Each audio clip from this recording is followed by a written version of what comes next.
Abogado Francisco, gracias por aceptar la invitación.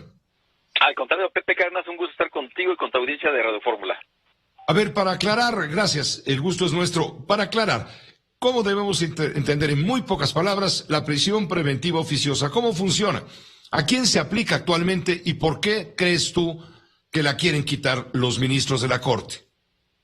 Bueno, número uno, hay que decir que la prisión preventiva oficiosa es una especie de prisión sin condena, porque por el solo hecho de que presuntamente se haya cometido alguno de los delitos que se encuentran previstos en el artículo 19 constitucional y que se reiteran en el artículo 167 del Código Nacional de Procedimientos Penales, entre esos hablamos, por ejemplo, de los casos de abuso o violencia sexual contra menores, delincuencia organizada, homicidio doloso, feminicidio, violación, secuestro, trata de personas, entre otros delitos de alto impacto.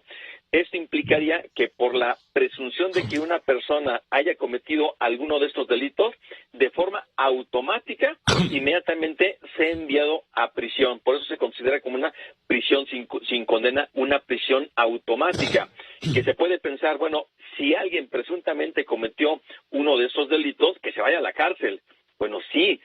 pero aquí el detalle es que esta medida de la prisión preventiva oficiosa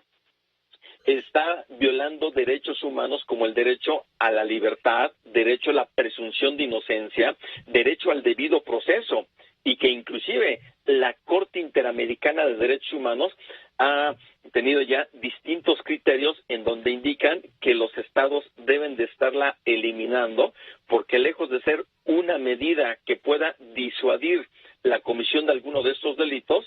prácticamente está solamente deteniendo a las personas y que ahí puedan pasarse durante mucho tiempo en la cárcel sin que tengan una sentencia. Que inclusive... Ahora, ahí te interrumpo, ahí me estás llevando a que te pregunte, bueno, y también la cantidad de veces en que esta figura se utiliza para perseguir a enemigos políticos, como fue el caso de Rosario Robles.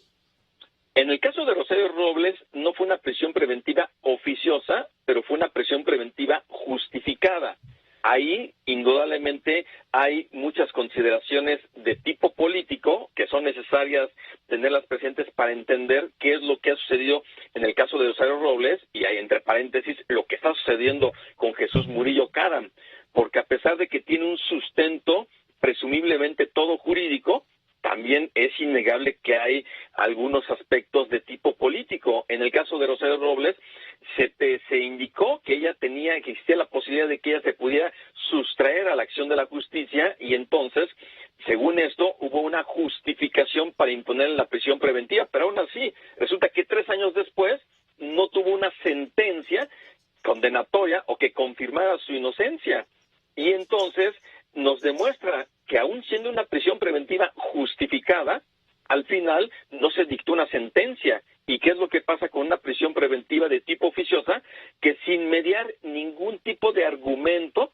simplemente se va a imponer a las personas que presuntamente hayan cometido algún delito, a pesar de que tenemos nosotros este derecho a la presunción de inocencia, entonces se nos va a imponer simplemente esta medida de la prisión preventiva oficiosa, lo cual debe de ser totalmente desterrada de nuestro marco jurídico. Por eso es que yo celebro que cuando menos ahorita a nivel de proyectos que han circulado de forma oficial por parte de el ministro Luis María Aguilar y por parte de la ministra Norma Piña,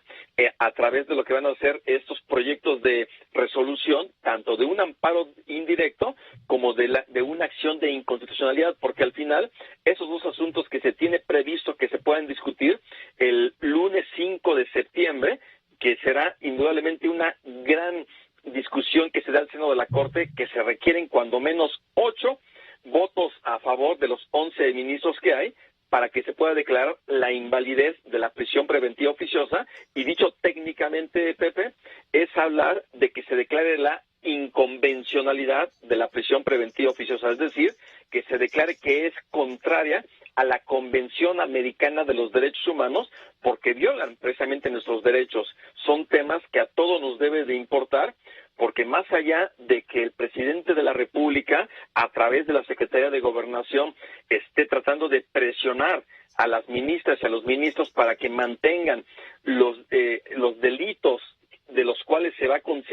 se debe de imponer la prisión preventiva oficiosa, yo creo que más que nada la Fiscalía General de la República o las fiscalías locales tienen la obligación de ofrecer pruebas, de demostrar, de acreditar ante un juez el por qué se debe de imponer una prisión preventiva justificada. Digo que seguirá existiendo la prisión preventiva, pero cuando menos que no sea en automático, que no se nos esté mandando a la cárcel, en donde pueden pasar mucho tiempo, a pesar de que el Código Nacional de Procedimientos Penales establece que no debe de estar una persona con esta medida más de 2 años, sin sentencia. Pues clarísimo tu explicación, abogado, clarísimo todo lo que nos dices, porque evidentemente hay bases jurídicas y en este momento para el proyecto difundido por los ministros Luis María Aguilar y Norma Piña se está poniendo un obstáculo al funcionamiento correcto del sistema de justicia penal, aunque el presidente de la República y el secretario de Gobernación, que trabaja para él, por supuesto, están en contra de que se cambie esto y que se salvaguarde la aplicación para casos que tú mencionabas, muy específicos de delitos sumamente graves. ¿Podría haber esa diferenciación? Yo considero que no, porque permitir que en uno o en algunos delitos que a juicio del presidente de la República debe de seguirse considerando la prisión preventiva oficiosa, seguiríamos con este mismo punto de que se imponga una medida arbitraria. Pareciera que el presidente quiere estar combatiendo los delitos desde el ámbito de su competencia o como él lo quiere entender, y se le está olvidando que vivimos en una democracia constitucional en donde existe la división de poderes, esa separación de funciones, y que tiene que respetar la autonomía e independencia del Poder Judicial de la Federación, en este caso especialmente de la Suprema Corte, para que la Corte tome la decisión que estime conveniente, que espero que sea en el sentido de declarar la invalidez de la prisión preventiva oficiosa, porque de lo contrario, pues prácticamente, inclusive hacia sus adversarios políticos, podría estarse imponiendo esta medida de forma totalmente desproporcionada. Y además, otro dato importante, Pepe, fíjate que el próximo viernes se tiene previsto que en la Corte Interamericana de Derechos Humanos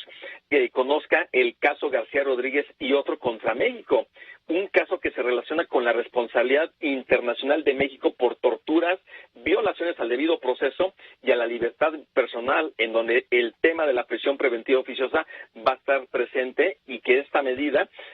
o esta resolución que pueda estar ya conociendo y resolviendo la Corte Interamericana también va a ser algo que va a abonar a la discusión que se lleva a cabo en el seno de la Suprema Corte. De hecho, yo considero que esa es la razón por la cual, de haber estado teniendo la posibilidad de que hoy se discutiera esta acción de inconstitucionalidad, se mandó hasta el 5 de septiembre, porque yo creo que la Corte quiere esperar exactamente para escuchar todos los razonamientos que se esgriman en la Corte Interamericana el próximo viernes. Son temas importantes para la protección de nuestros derechos humanos.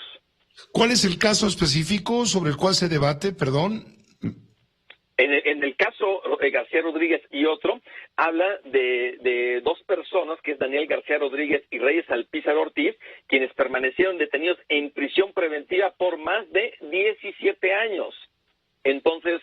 son situaciones en donde hubo una privación de la libertad, que estuvieron detenidos bajo arraigo, y que cómo es posible que una medida cautelar de esta naturaleza se hubiese